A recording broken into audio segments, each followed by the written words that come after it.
నేను 2 కుటుంబాలు ఎరుగుదును, ప్రక్కనే ఉండే కుటుంబాలు.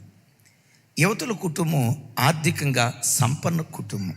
మానవ భాషలో చెప్పాలంటే ఆర్ఎంపీ డాక్టర్. ఆ రోజుల్లో ఆర్ఎంపీ డాక్టర్ బహు అందగాడు. తన భార్య సౌందర్య రాశి, బహు అందగత్తె. వాడికి 5 పిల్లలు. వాళ్ళని చూస్తే దేవకన్యకలు ఇలా ఉంటారా? అంత చక్కటి మేలిమి ఛాయ, అంత చక్కటి అందం.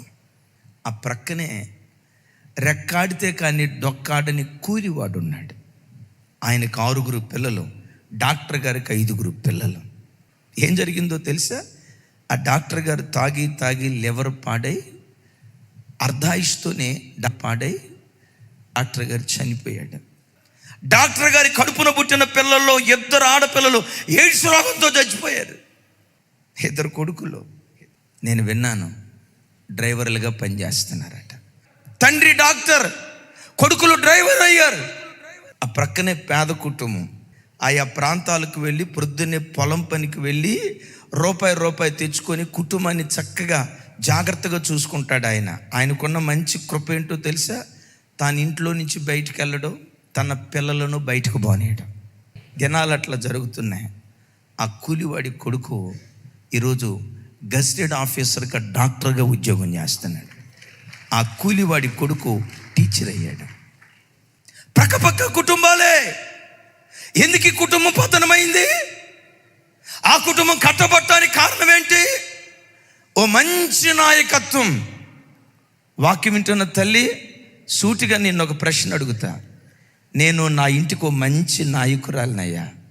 నా పిల్లలకు పదే నేను చెప్తా, నేను బ్రతికినట్లు మీరు బ్రతకండి అమ్మా, నేను జీవించినట్లు మీరు జీవించండి అమ్మా. యేసుక్రీస్తు అడుగుజాడలను నేను ఎలా వెంబడించానో నా అడుగుజాడలను మీరు వెంబడించండి అని సూటిగా అడుగుతా. ఈ మాట నీ పిల్లలకు చెప్పగలిగే దమ్ము, ధైర్యం నీ గుండెల్లో ఉందా? ఓ తండ్రి, మిమ్మల్ని అడుగుతున్నా, మీ కడుపున పుట్టిన బిడ్డలను కూర్చోబెట్టిరే నానా, నేను బ్రతికినట్టు బ్రతకండి రా. క్రీస్తు నేను ఎలా వెంబడించాను, భక్తిలో నేను ఎలా ఎదిగాను, ప్రార్థనా జీవితంలో నేను ఎలా బలపడ్డాను, ప్రస్తుతం నేను ఎలా జీవిస్తున్నాను, నా అడుగుజాడలే మీరు మాదిరిగా తీసుకోండి అని నీ పిల్లలకు చెప్పగలిగే దమ్ము, ధైర్యం నీ గుండెల్లో ఉందా? నేనంట, సంఘానికి కానీ కుటుంబానికి కానీ ఓ మంచి నాయకత్వం దొరికితే, ఒకవేళ ఆ నాయకుడి చేతికి అప్పగించబడేటప్పుడు కుటుంబం, సంఘం దిగంబరైన ఆ నాయకత్వపు పెంపకంలో ఆ సంఘం ఆభరణ భూషితురాలుగా మార్చబడటానికి దేవుడు కృప చూపిస్తాడు.